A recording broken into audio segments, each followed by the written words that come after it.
I'm Dr. Anthony Harper here, blessed to be with David Bedein, a wonderful UNRWA expert in Israel. David, thank you for joining me on this crucial topic of UNRWA impact about Israel's security. So for our audience, what is UNRWA? The United Nations Relief and Works Agency started in 1949 with the express purpose of serving the refugees who came out of the 1948 war and to keep them in the refugee camps until everything is resolved, as opposed to the other UN agencies started at the same time, the United Nations High Commission for Refugees, which wanted to resettle everybody from every other war. And what they've done is actually by 1958, Abba Eban, the Israel foreign minister, the first Israel ambassador to the United States, the ambassador to the UN, he described UNRWA as a dagger in the heart of Israel.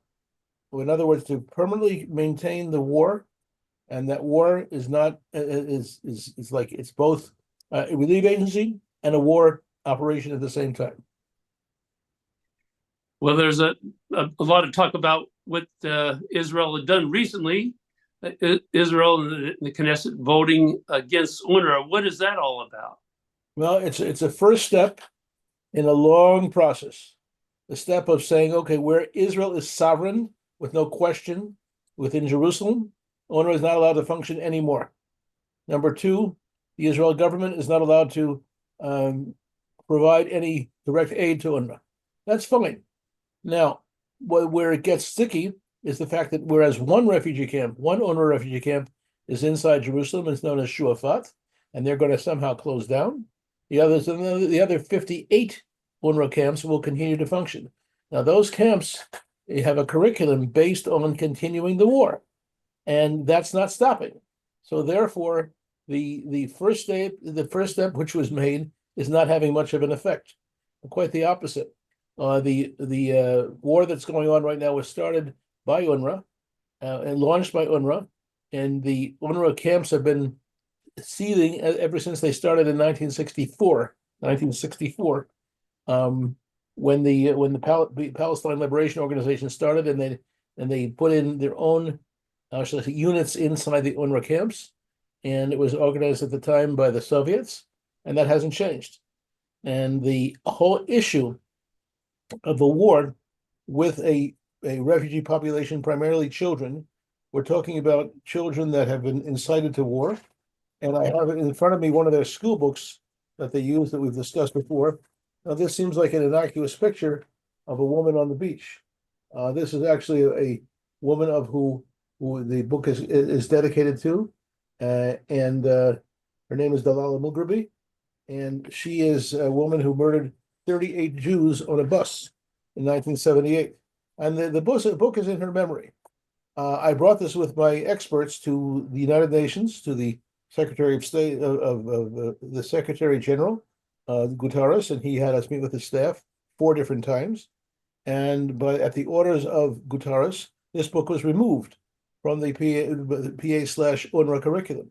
Now, what's going on? It was brought back in a year later without anyone objecting.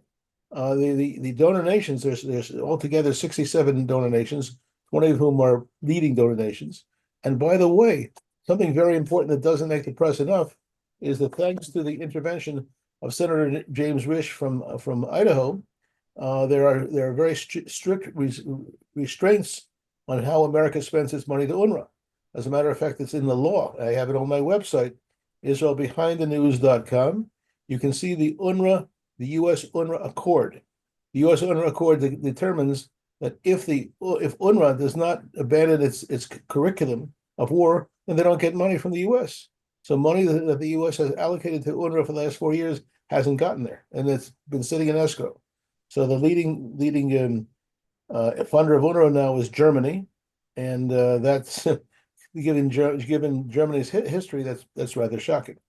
So what we're dealing with right now is the results of the first stage of actual steps that the Israel government has taken, again, to forbid Israel from functioning inside Jerusalem, where they had their headquarters, and one of the UNRWA camps. Again, the kids sit according to where they came from in 48, and They sing songs about killing Jews, about liberating Palestine, and the arms that they get, you'll see on our website, IsraelBehindTheNews.com, you'll see movies of children bearing weapons, and the children are told to take the weapons home and use them at the right time.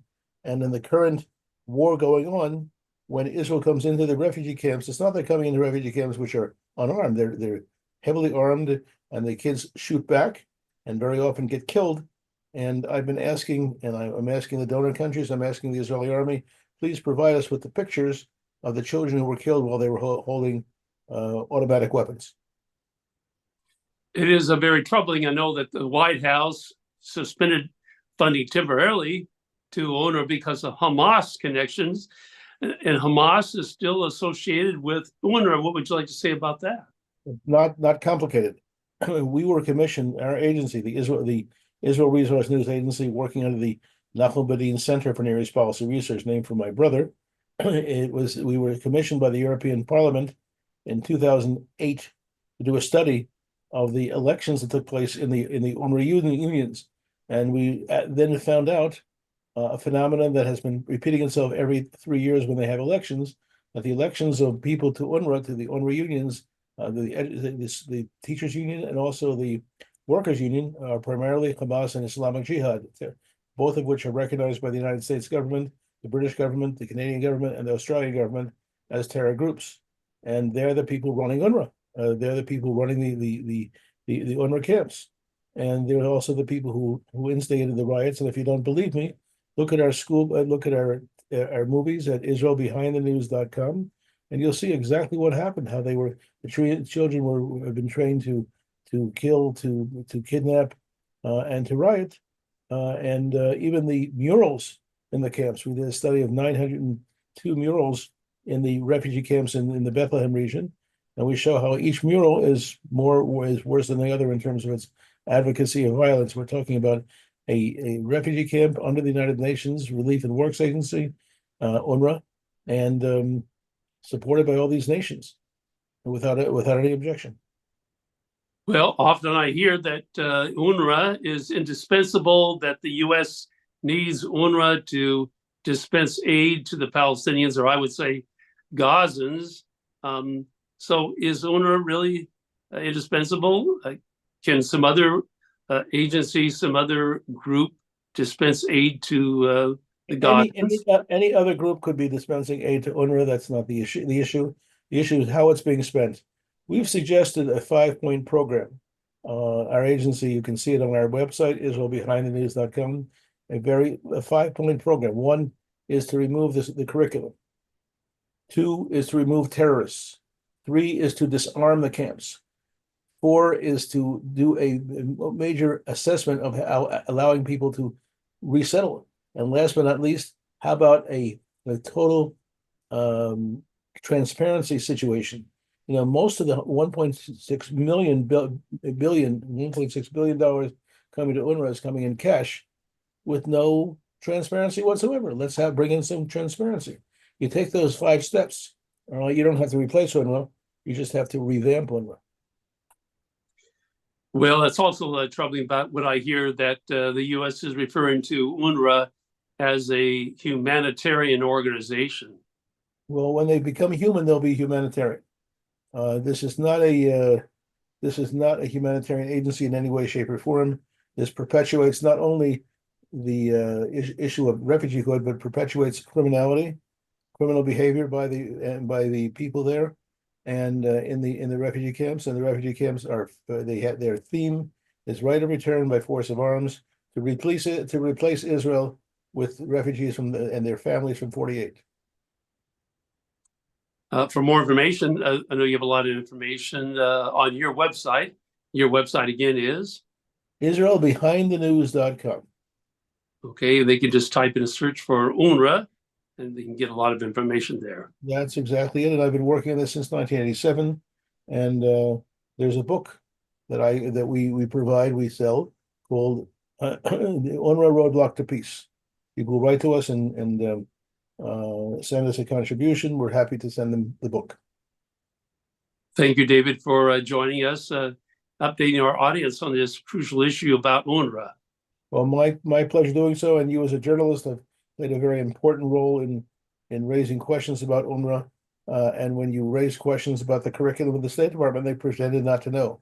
Although we as an agency do everything we can to inform the American government, to inform the American embassy, to inform the U.S. Congress about what's going on, and to be just dismissed as non-people is really a shame.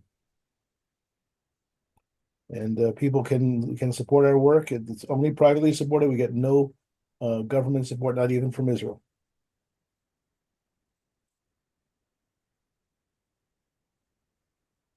A lot of disturbing issues. I want to do an introduction here, David, again. Hold on a second here. I'm Dr. Anthony Harper here, blessed to be with David Bedein with Israel Behind the News. David, thank you for joining us today to talk about this crucial topic about that UN agency, UNRWA. I'm pleased to be with you and people to inform people of what's really going on.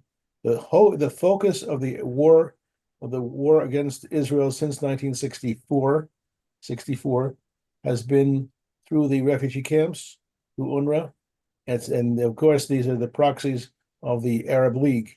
The Arab League and the similarity between the Arab League and the and UNRWA and the PLO is that they all have the same covenant, the same charter.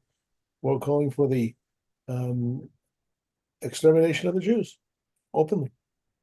David, thank you for joining us today to talk about this crucial topic about that UN agency, UNRWA.